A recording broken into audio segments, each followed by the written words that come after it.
Welcome to Exploring Curiosities with the Unbridled Woman.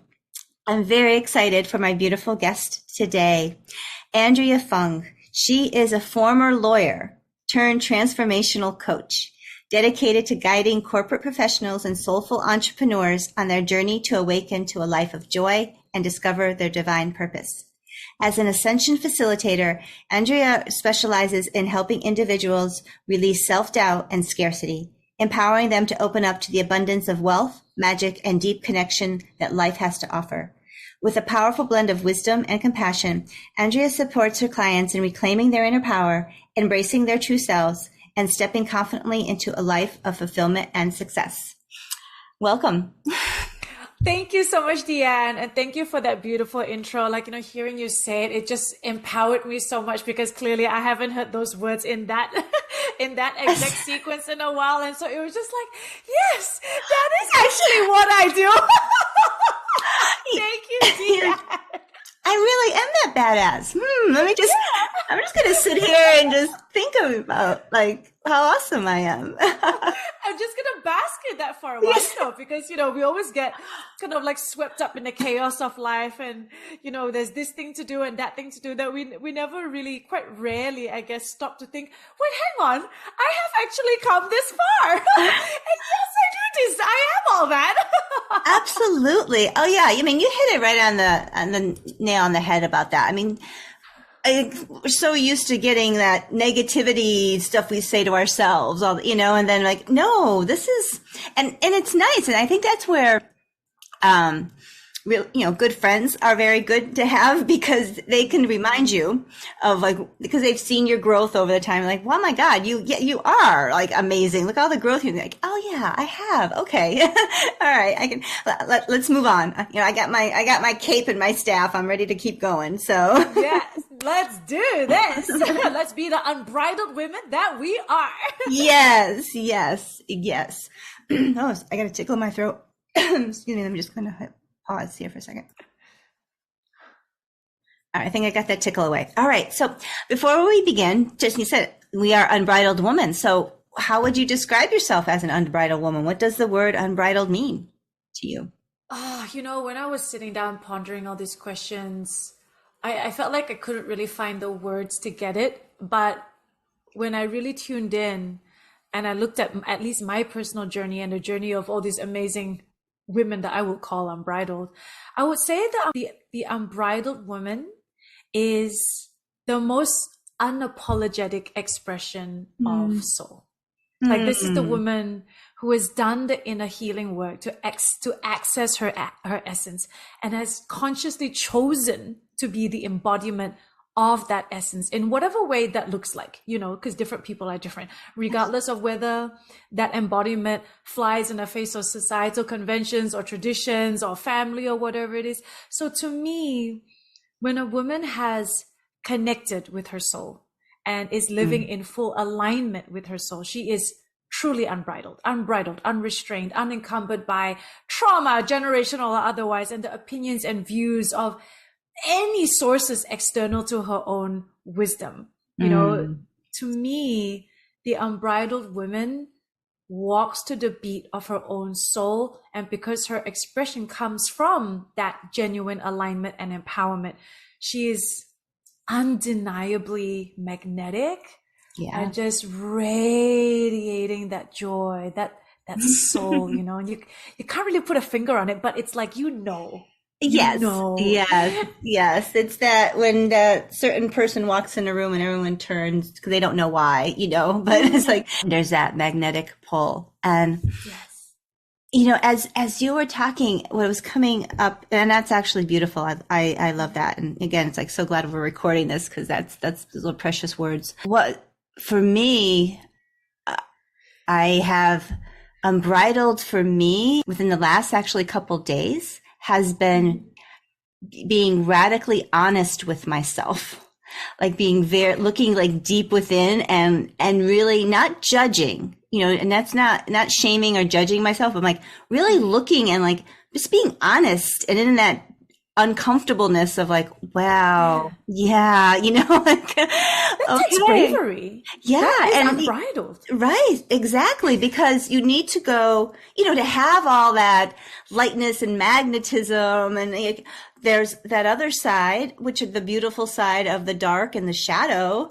that allows you to have that light that, you know, that you grab your soul needs needs it to grow, right? You need to actually see both sides of yourself in order for your soul to grow. The accolades and basking in all that, you know, beautiful energy coming at you, and also sitting into that, oh yeah, okay, this is a little bit uncomfortable, and now, you know, and now what do I get to choose now? So that's like the really like yummy part, because having the freedom to say, I get to choose, like, okay, yeah, I see that. And now, okay, all right, I'm going to choose to do this, and I'm going to reclaim. It's a reclamation, a reclaiming of your power back, the agency. Yeah. Oh, absolutely. And it's liberating and it's empowering to sit with the things that make you feel vulnerable, to sit with your vulnerabilities. I feel like, you know, back in the day, it was weak, you know, to be expressing vulnerability, to be vulnerable. Yeah. But now, you know, the world is moving in a different way. I feel like so I love hearing so much that, you know, what's come up for the last couple of days for you is just sitting with that discomfort, because we can't just expand one way. It doesn't work like that. It's not just love and light the whole way, and then and then you just shove away the little bits of shadow and tuck it away in the corner. It doesn't work that way. It expands both ways. The deeper you go up to the heavens, the deeper your roots have to be into the ground. It's that balance.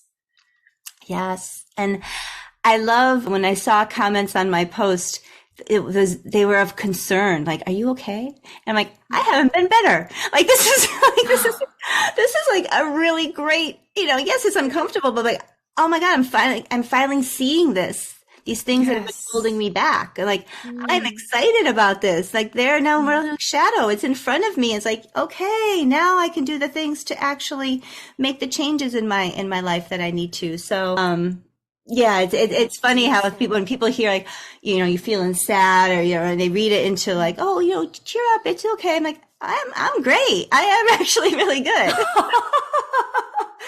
I completely understand. It's like when I tell people, that you know, that I've separated from my husband. You know, we've been separated for like, you know, 7-8 years now, but we're best friends. You know, we're family, actually, more than just best friends. And they're like, oh, you know, I'm really sorry. And I was like, oh my God, don't be. Our relationship now is so much better than it was before.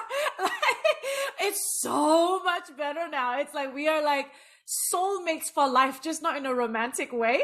So I love it. Yeah. And so it's like, I appreciate the love, you know, because I know that they say this out of love, but at the same time, I was like, oh my gosh, don't be. Come have dinner with us next week. Let's go have fun. Let's go bowling or something, karaoke, whatever. Like, all of us, it'll be so fun. You're like, oh, okay.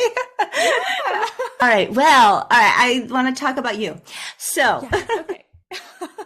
And this is so interesting, because I know when we talked a while ago, it's been a few months when we first got together, and tell me if I'm wrong, but you were saying that you wanted to get out of your shell and get on and talk to as many people as possible.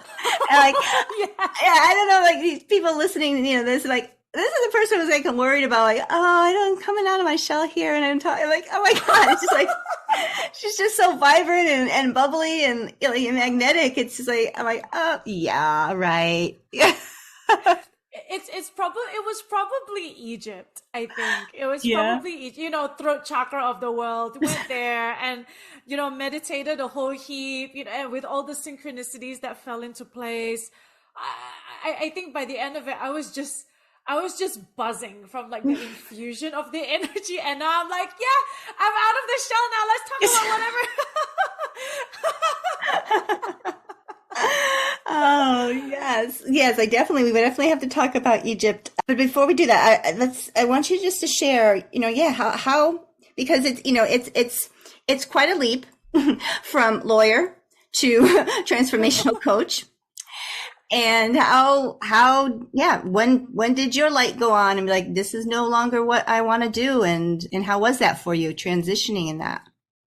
Oh, Oh God, I don't think the light for law was ever there. It was one of those things where I just really didn't know any better, you know.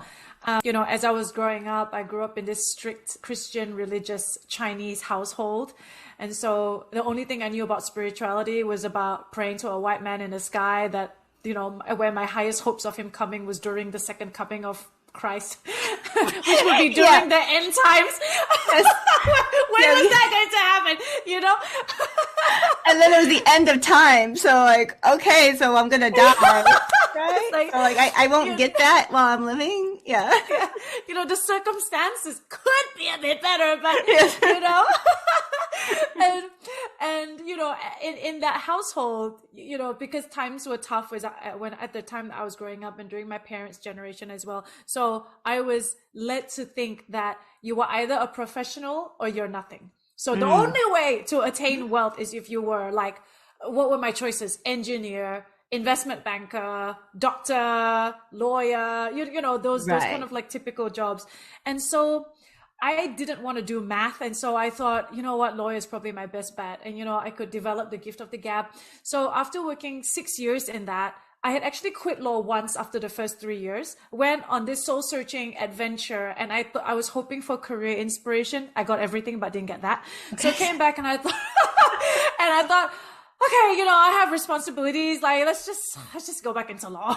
Yeah, right. But a different area of law, because I used to work in family law and domestic violence. So it was quite heavy. So I work with broken families and, that's parents. Yeah, it's a lot. And so when I came back from traveling, I thought I had an opportunity to work as a wills and estates lawyer. So a little bit heavy, but at the same time, more dry, more, client to the ratio between client and paperwork is actually quite good. It was quite perfect. And I thought I was going to give it, I thought, I deluded myself into thinking, I could do this. I'm going to become an accredited specialist. But then the pandemic hit and business slowed down and I was working from home and I couldn't meet my friends. I couldn't go to the parties. I couldn't drink. I couldn't do all the things that I love to do. And I realized, wow, I am absolutely miserable in this career. Absolutely miserable. Because I didn't have the distraction and the reward to balance things out. And so now I fully realized that, and I was like, it's time to make a change. But I was scared. But finally, I worked with this coach that my best friend worked with, and he highly suggested her. So I didn't even really know at the time, but what she did was she cleared my chakras because she's a spiral practitioner.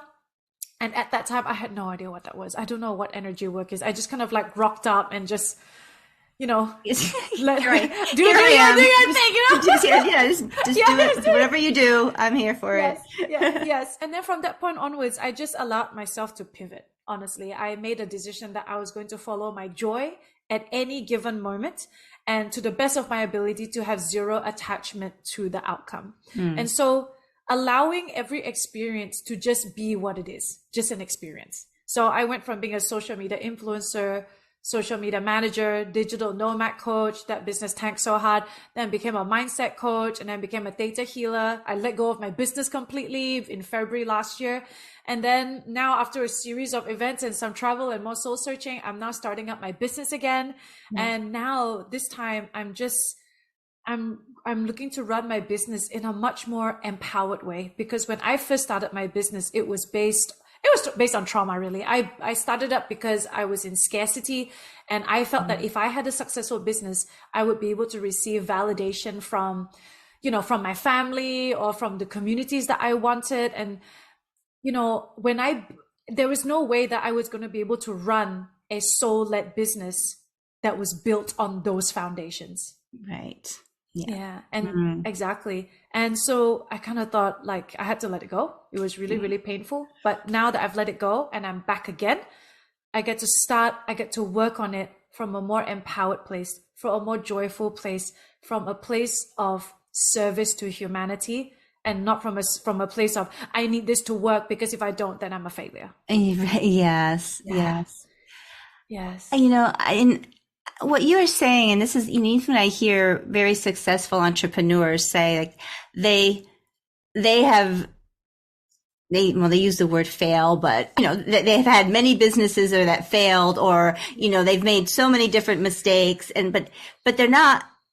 We put this label on failure and mistakes like they're a bad thing, but like unless you have to try to do something, Yes. you're gonna fail for sure if you never try. Right? Yes. But if you actually have the courage to try something, then if it doesn't work out, all right, but you've also learned and gained a lot of experience, Yes. and growth. So like Yes. it's not a bad thing if something fails. It's just it's another learning experience. And now you get to, like you are again, like choosing this other way of, because of your growth, what has come to you now, what you've learned, the openings, and you're more aligned in getting out, like you said, of that fear, because that fear-based is no, like it's almost like it's like barren soil, right? Soil that doesn't have any nutrients in it, like nothing's going to grow in that. Yes. You need to have that nutritious soil there, and the way you get that is you have to take time to till the soil, and sometimes we have to water it, fertilize it, and everything. Right? Yes, and it takes time. It takes time. Yes. So No, yeah, absolutely. I think that's great advice. I'm sure it's a little.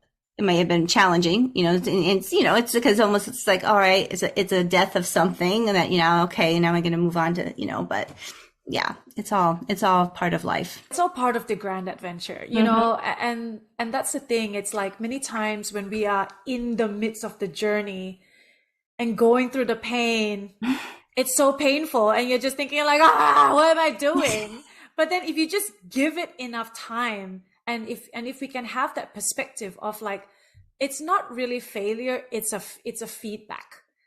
It's just it's just feedback. It really is just feedback. Like with all the pivots that I made, I can say that, yeah, I failed in all of those, but it's more, but we can also say, if you want to put it that way, we could say like, okay, well, in that case, then I'm happy to have continued failing if I failed my way here. What I mean? I would like, if at the time I knew that I was going to fail my way here, I would have failed harder. I would have failed harder and failed faster. Yes. Yeah. Well, and that's the thing. It's like, is how many people, and are like, someday I want to have my own business, but I'm just waiting for the right time, or to have a certain amount of money so I can start it. And the time sometimes never comes, because I think the right time is now, right? Because and a friend of mine just told me she had been procrastinating on doing some home improvements, and it just came to her. She's like, why am I putting this off? She's like, I have the money to do it. I just been putting it off, and now she's like, I've lost like a couple years that I could have enjoyed this. Right? Like if I had done this when I thought about it a couple of years ago, I would have had these 2 years of enjoying this, right? So she's, now she's going to do it. But, we have this thing of like, it's going, tomorrow. And, if we're lucky, we do get a tomorrow, but sometimes we don't, so, yes. Right. And I guess when I was doing yoga a lot, there was one teacher, and that's what he would say. And he's like, hey, what time is it? And we like, the time is now. Right? It's like, I think that's a great way to start a session. Right? It's like, I think every clock should have just now on it. Like there's no time or no time. It's just now. Like, and because that's all we have is now. So you want to do something, just do it now.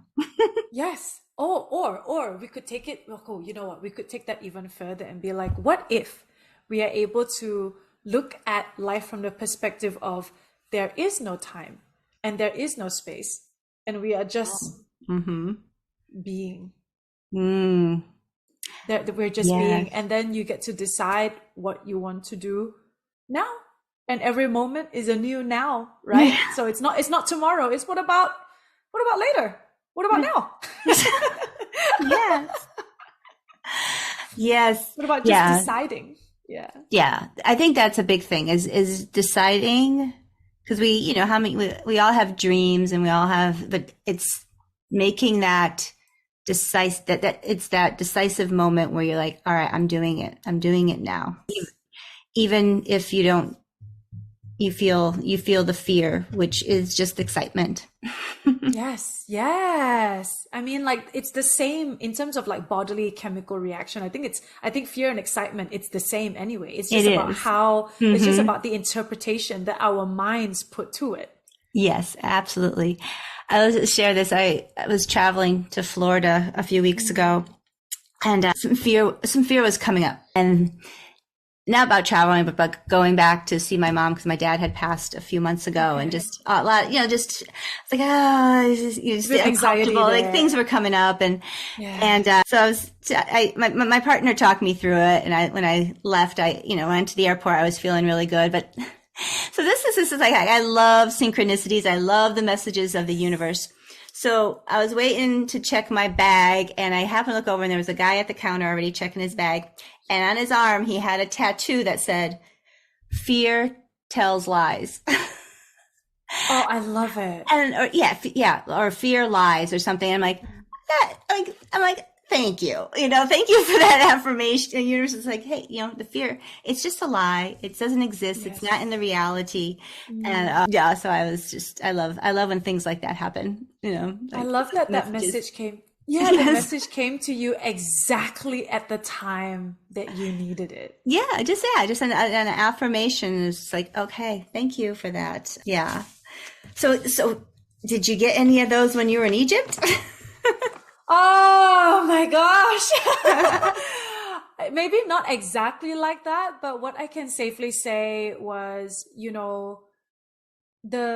the direction to go to Egypt came in December last year. Mm-hmm. And through meditation, and I've been like setting all my focus on that. And, a few days before going to Egypt, I thought to myself, what if I mess this up? Oh. Mm-hmm. What if I go there and I didn't get the experience that I was meant to have for whatever reason? I don't know. And then, a dear friend that was close to mine just said, like, if that is what you think, then yeah, you are going to mess it up. But Andy, you can't mess this up. You just have to go there and be present and be. That's all you have to do. Just go there and be. And so I went there, and at the end, a few days in, I had a local guide. He told me, Andy, I think you are literally one of the luckiest people that I have ever met in my life. He said, like, it is, whenever I think about what our day is going to be, I just know, I feel it, that it will be a very smooth day, no matter what. And it's really interesting because wherever we went, so for example, there's this place called Dashur and Saqqara. There are two different pyramids there. And because the air in Egypt is normally so dusty, so you can't really see that far ahead. And when we were at one spot, he said, Andy, look, when we looked across the horizon, we saw the other set of pyramids. And apparently this is really rare because it's so dusty, you normally don't. So the fact that we could see it on that day was amazing, because the few days after that, we couldn't see it anymore. And when we went to the other side, we could also see the pyramids that we were on. And then when we went to this place, the Citadel of Al Saladin. And when we looked across at the horizon, we could see the Giza pyramids. Just barely, it was there. And he told me, like, do you know how rare that is, Andy? But somehow with you, we got to see everything. Everything. And on the 8th of August, there was some admin issues with the ticketing and whatever. And I couldn't go inside the pyramids that I wanted. And because we couldn't go inside the pyramids that I wanted, we met this other, I don't want to say crypt keeper, but like tomb keeper. Mm-hmm. He took us to this other tomb. It's the tomb of Merasang. And because he was the only one that had the key, so I had the tomb all to myself. And I meditated there for like 20 minutes. And right when I finished, the entire electricity grid for the whole pyramid complex in Giza shut off. Oh yeah. Right when I finished my Lionsgate, my personal Lionsgate activation in this tomb that I had all to myself. I mean, how many people can say that they get to have a tomb all to themselves, without paying like $2-3 grand or something? Exactly. I mean? Wow. And so so it it's tiny little synchronicities, but it's just the timing is so divine.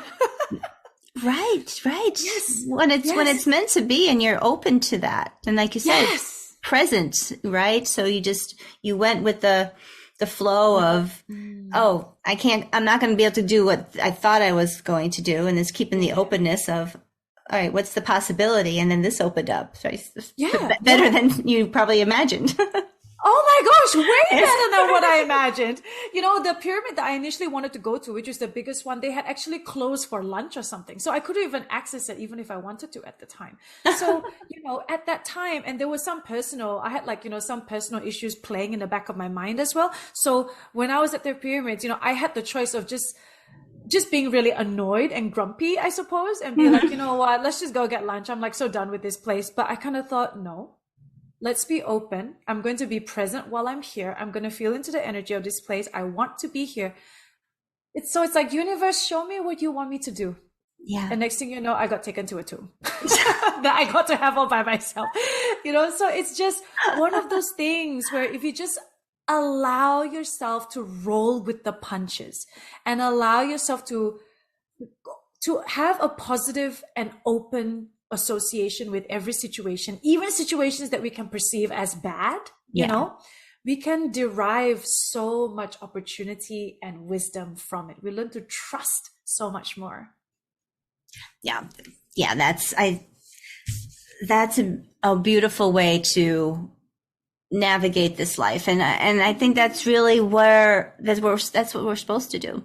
You know, we're not here to make things hard for ourselves because we're so supported. It's just opening yourself up, but it's also that, and I think as you know, coming down here, you know, souls now in this body, right? We intuitively know that that's the way, but then we have the humanness of the ego that wants to protect us, because to get to that freedom, you have to give up control. Yes. And that is scary. Yes. And yeah, I mean, that's why we have this part of our brain that keeps us safe, right? I mean, I can understand that. And that's the duality of just, okay, it's just talking. It's giving that part permission to settle down, because my ex-husband used to say this. I have two girls. So when they were little, you know, I'd call him up, you know, I'm like, oh, you know, I'm like, I'm so stressed. I call him at work or something, you know, and he's like, Deanne, don't let the inmates run the asylum. Oh, that is so good. And I always remember that. I'm like, okay, yeah, I kind of was letting the inmates run the asylum. Like I run the asylum, right? Like it's me, right? So it's like taking back that agency, not saying control, it's the agency over that. I mean, we have agency over our thoughts and our actions. So, you know, and when we give that away, then then that's when the fear comes in, or the control, or I'm just the aggravation, irritation, and Oh yeah, absolutely. I love that phrase of, Deanne, don't let the inmates run the asylum. Thank you for sharing that. I am using that phrase. No, it is so good. And the thing is that sometimes the inmates scream so loud, so loud. And I feel like because we are so used to being run by the inmates, for so many of us, for a large majority of the world, the inmates are running the asylum because that's what we've been taught, right? You know, that's what we've been taught to do. And therefore, it's scary to try another way, because we don't really, even though we can see other people modeling or exemplifying this new way, this new state of being, seeing isn't the same as doing it yourself, because you have to be able to feel that transmission yourself, right? And the only way to get to that point is to do things differently. And that is quite, and as you said, giving up control after 3, 4, 5 decades of doing things a particular way, it is scary. It is really scary.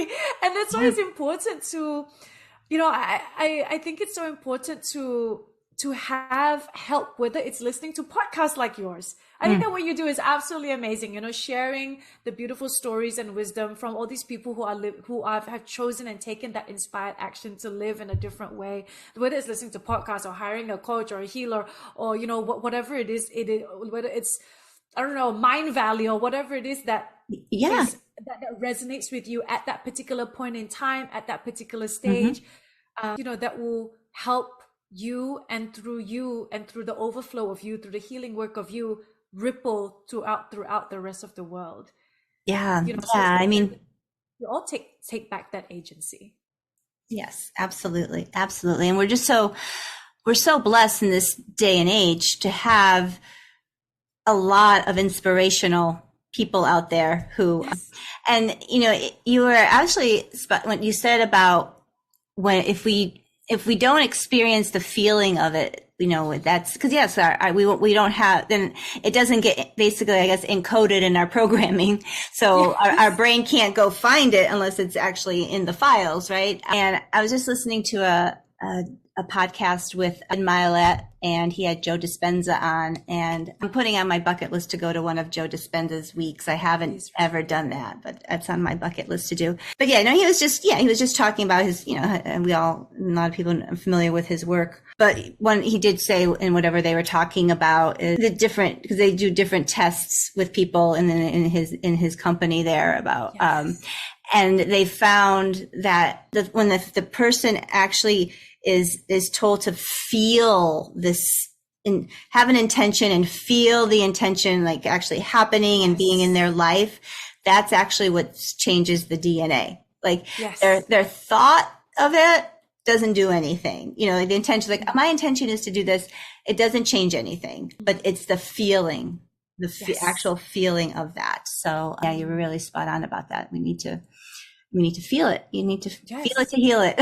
Yes, you need to feel it and anchor that vibration in, and through doing it daily, bit by bit. And next thing you know, when your vibration is so solid in that joy or in that love, you can't, like, the opportunities that are a match to your frequency, it can't help but come to you. You don't even have to go for it. You know what I mean? It just comes to you.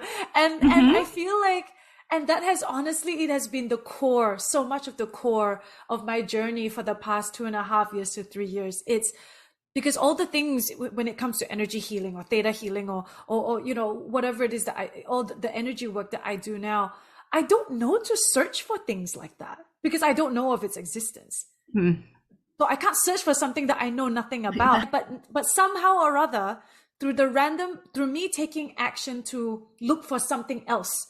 So for example, if I'm looking for A through someone, and then someone happens to offer C, D, and E, F, the ones that I know nothing about. And then next thing you know, it's fallen on my lap.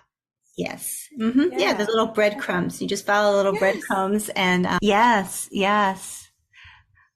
It's an amazing, and I think people can really relate more so because it takes, and this is another thing I learned in that podcast, which was a really kind of, I'm like, I didn't really realize this. And I should have, because I've looked at a lot of Eckhart Tolle stuff too about the pain body. So good. Yeah. I mean, I knew about the pain body, but the way, again, like the way somebody different can phrase something and it hits you, but how the understanding of what Joe Dispenza was saying, we actually get addicted to a certain trauma in our life or certain a pain or a thought from our past or something that's happened. And it changes our chemistry. One, it makes the body feels like it's actually happening again, right? Even though it's not, it's completely over with. But the more we go into that, we've become addicted to it. So when we think about it, it actually gives us this boost. A thrill. Even though it's negatively impacting us. And I was like, I understand that. Like it's truly an addiction.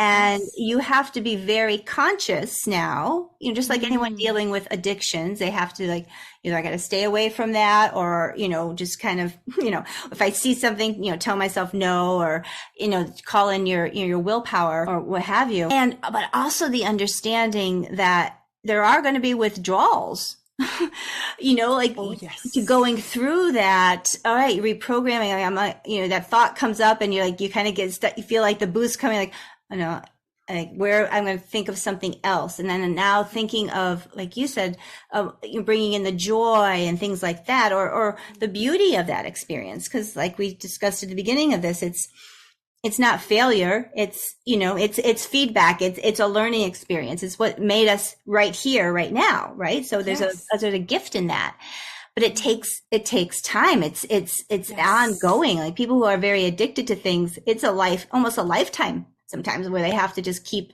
coming back to, okay, no, this, like, why am I doing this? What's my why of getting rid of this addiction? And it's like, you want to have a better life. And as you said, raising your frequency and the vibration, because I think of sometimes, when you're having a bad day and it seems like everything, you get into It's just that not mood, working out. like everything is like, I'm late, you're this, like, all, and you're like, what the fuck? Like, what's the deal?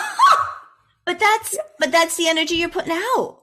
So you're Yes. attracting that. So Yes. how easy it would be to just flip it, right? And like, I'm going to be joyful. I'm going to be happy. I'm going to be accepting, and, I don't know. And then it's the same principles of what the universe is going to give you. Like you said, it just can't not happen for you. It's just going to, right?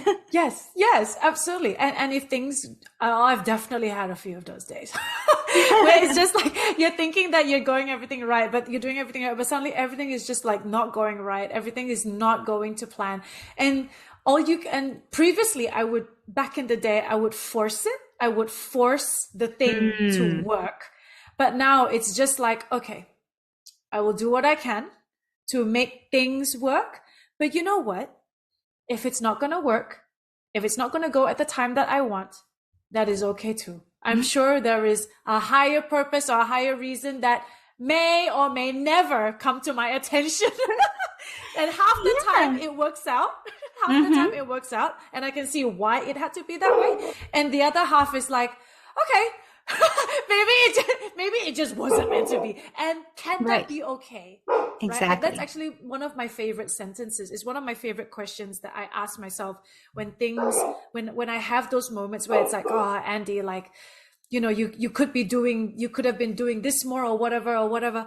But I also know that at any given time, we are always doing the very best we can with the resources we have at that given time, at that moment. Yeah. I'm not going, the me now, I'm not going to judge the me from 2 weeks ago for not doing this particular thing, because at that time she was busy, tired, and having a lot of fun. And she chose to have all that fun instead of, say, for example, working on the business, for example. Right. But now I'm more settled. I have capacity. I'm going to divulge a bit more time to it now.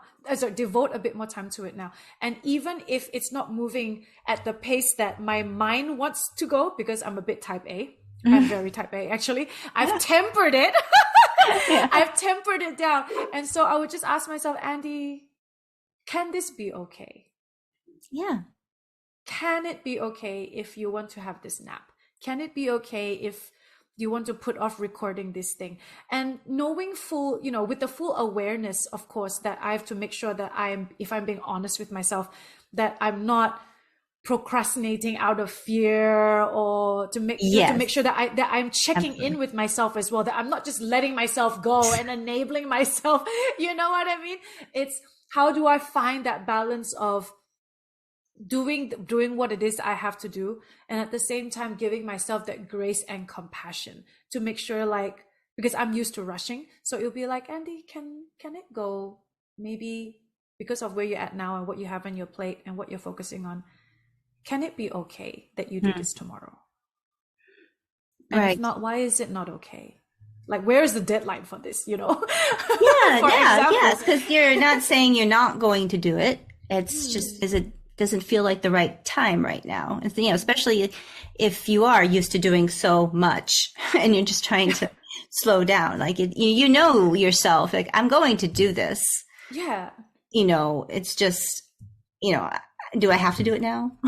Yeah. Yeah. Really? And that's the key word that you said, right? It's that you're going to do it. And that you're not going to put this off for a month or 2 months or something. It's just you want to give yourself just that little bit more space. And can that be okay? Right. And I feel like, lots of people who are, in the process of building their business, who are in the business, who are in the hustle mode, who are in corporate professionals, especially. Yeah. I don't think they understand this. I think it's hard for them to understand this concept of let it be okay. Or can this be okay?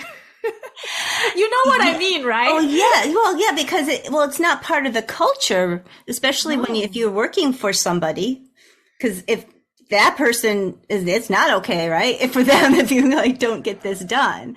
So, you might, that other, the associate might have like, oh, does it really matter if I do it now or, but the powers that be are saying, yes, it does matter. You have to get it done. And that's where the stress comes because you're not aligned with that. Like I'm not aligned with this energy right now. Yes.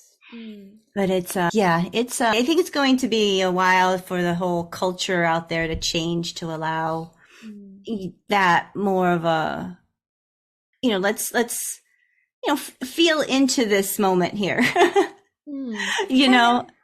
Yes. And look, when I say, can it be okay? I'm not saying like, don't meet the deadline. I'm looking at it, if you have a deadline, you have a deadline, Right. Like if I have a court date tomorrow and I need to prepare the court documents in preparation for tomorrow, it has to be done. I'm not going to adjourn tomorrow just because I don't feel like doing the affidavits today, but it's more along the lines of like, okay, can this moment just be okay? Instead of like stressing and the hustling and the chaos, it's like, can it be okay that I'm tired? Can it be okay that I'm feeling a bit nervous? Can that be okay? And just acceptance, just acceptance, and then we do the work. Yes, like what comes to mind is something I heard a while ago called the concept of the sacred pause. Oh, yes. It's just a pause of just like, oh, hey, it's like a breath and a permission, just like you said, just to be, because yes, I will get that done. It's going to, and at this moment, I'm just going to pause. Yeah. Just for a bit, a pause for the cause, Pause for the cause, yes. Yeah, take a pause for the cause, because 5-10 minutes to just do some deep breathing. I think it's a lot more productive because it's going to calm your mind, it's going to calm your heart, and you're going to be able to concentrate more and be more present rather than rushing from task A to task B to task C to task D and, bulldozing through all of it. And the quality of the work just isn't there. Yeah, absolutely. Yeah. I had a guest who got me onto yoga nidra. Have you ever done yoga nidra? I've heard of it, but I've never done it. Share. I was there. Yeah. And that was me. I was like, yeah, I've heard of it. I'm like, you do that to go to sleep. And she's like, no, actually it's for deep rest while you're awake.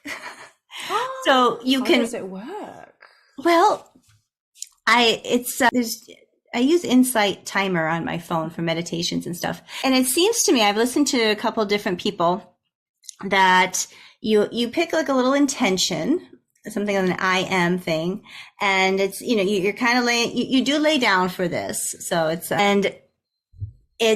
supposed to, give you that deep rest without you falling asleep and being groggy. Like sometimes you take a little nap and you wake up and you're like disorientated. And then the person just kind of talks you through going through your body. So it's a body awareness, but I've listened maybe 3 or 4 times. I haven't fallen asleep. If they say it's okay because if you're that tired, it's okay. But it's like I hear it, but I'm not like actually like really doing it in a way, like I hear it, but I'm very relaxed. I'm not asleep because I can still hear the voice, but I can literally, when it ends, I'm like, okay, I can get up and I can just start, whatever I want to do. Like there's no like, oh my God, like I'm kind of fuzzy right now and maybe I need a coffee to wake up from this nap kind of. So it's actually, you feel rested, without that groggy feeling and, in the middle of the day. And as in my human design, I'm a projector. So I do need to rest, which it's funny because I've always judged like, why do I need to take a nap? Like, what's wrong with me? But it's just this, I do need to rest. I can't keep going. And I found that I'm like, this is just this yoga nidra thing is beautiful for me because I can rest and not fall asleep or get too groggy, Yes. It sounds like with this process, what came to mind was like, it's like for those 10 minutes, it's like you gave your body, through being present with your body, you gave yourself a reset back to yourself. And when you gave that and when you had that reset, it's like you tuned in to your natural vibration, which is calm. Whereas, when we're in our heads all the time, we're just stressed, right? Whereas when we come back to our body, it's like we've come back to our natural vibration and it's just peaceful. It's nice. Yeah. It's abundant. Yeah. Then the nervous system is regulated and it's just a really, nice place to be. So I highly recommend checking those out. And you could get them different lengths too, 10 minutes. Today I did one, it was about 28 minutes. I think that was a little long. Well, I could have fallen asleep with that one. So I think maybe it's like a 20-minute, maybe that would be a good one. Yeah, all right. Thank you for sharing that. I'm going to give that a go. I'll give that a go this afternoon because I feel like I do want to have like a bit of a reset for myself to because all of August has been, well, really from mid-July, it's been like a whirlwind. And it's like, okay, Andy, it's time to come back. It's time to reset and then start again into the groove. So that will be the aim for this weekend and then getting back into it next week. Good. So, so what is, we have a few minutes here. So what's the vision of your new offering here? How is that? So at the moment, my vision is, look, long term, I would like to be doing work that activates grid workers, but I'm going to get to that. Slowly, gradually build to that. So at the moment, I have offers of packages of 3 sessions, packages of 6 sessions, or like, a 3 or 6 month, one-on-one container. At the moment, I'm only doing one-on-ones. So the idea is that I would love to work with people, starting with the 3 sessions first to see where they're actually at, to see if we actually do work really, really well together. And so with the sessions of 3, we pick one particular topic. So it could be, we address a fear. It could be a fear or it could be something. And then we release the stagnant energy. We change the perspective. We go back to the root cause and kind of like change the story on the timeline, so to speak. We also release the stagnant energy. We go to the relevant chakra, release the belief there as well. And then at the end of the 3 sessions, the idea is that you're going to feel a lot lighter. You're going to have a lot more clarity about what it is that you want to do. And then we take it from there. And then there's also, obviously depending on how much, what other thing it is that you want to address, we can go a bit deeper. We can connect to your higher self, connect you to your inner wisdom, spirit guides, and then do a lot more clearing. So there's like a wide range of possibilities there. Yes, that sounds beautiful. Do you find yourself working with both men and women, maybe more women? What do you feel like you're calling in? I feel I can work with both men and women. I feel like it's more, I guess, intuitive to work with women because I feel like women are more into their feelings. Women are more intuitive, whereas men, it maybe requires peeling back a few more layers. But I work with both. I can work with both because I have worked with both. Right. Yes. Yeah. They are different though. There's a different little approach. I remember, but I was going through sensuality coaching training. I had to offer, free ones to get, the experience in people. And so I was coaching mostly women. And then I had this gentleman friend of mine wanting to come on. So So, when I That would would have coach a been woman interesting. over Zoom, it'd show up the woman like you and I, Yeah. I got my water here, maybe my journal. I'm just, I'm prepared to like do something, He showed up, he had his wine and a snack. What do you mean by snack? Like what are we talking about, like crackers or something? Yeah, like a little bowl of, nuts or something. I could see on the table with this wine, and I was like, isn't a date, like over Zoom? Like you're here, or you're going to do some work here, right? We got to. Yeah. And at the time, it just kind of like, I didn't know what to do. I'm like, oh my God, now what do I do here? Like, he's having a drink and cause I was thinking, okay, we're going to do some breath work. We're going to get some things moving on. I'm like, well, can he do breath work if he's been drinking? I don't know, so. Just gotta trust the process, because at the end of the day, everybody's on their own journey. Yeah, exactly. And yeah, but it's just kind of funny because like I've never showed up with a coaching session that I was receiving with anything but, like I didn't want my wine. Yeah. No, like you're right. Like I think when it comes to there is definitely a different approach when it comes to men and women. I feel like maybe because we are women, so we get to resonate or relate to each other a lot easier. Whereas I've noticed that with the men that I've worked with, they are very much more mind-based, more rational, more logic. And it takes a bit of effort. I'm not going to say it takes a lot, because it doesn't, but it takes just that little bit of effort to drop them down to their body. Yeah. And to assist, not assist, but facilitate them in the process of feeling. So I think fortunately for me, most of the men that I've worked with, they have been, they're not new to introspection, and they're not too new to personal development. And so when it comes to them feeling things, it's easier than say right. Like an average man that is relatively new to personal development. Exactly. Yes, it takes a little bit more time. Yeah. Just a little bit more time. Yeah, they get there once you give them permission to go there. Absolutely. Yeah. I through my years of doing massage for so long, I that when people are just not in their bodies, it's, I'm like, how does this feel? They're like, what? Like, okay. Like, like they'll have like a huge, mass of, tissue that's all knotted up, and I'm working and I'm like, how's this? He's like, I can't feel anything there. I'm like, oh, wow. Okay. Yeah. So we probably need to like work a little bit harder, or like, like work the knot a little bit harder, or how do you get them to come into their body more? Yeah. Well, it's more just, I have them notice, I'm like, can you feel where my hands are? Right. And it's breathe there. So they get to feel, like, breathe into that space. And actually, no, I don't go harder, because,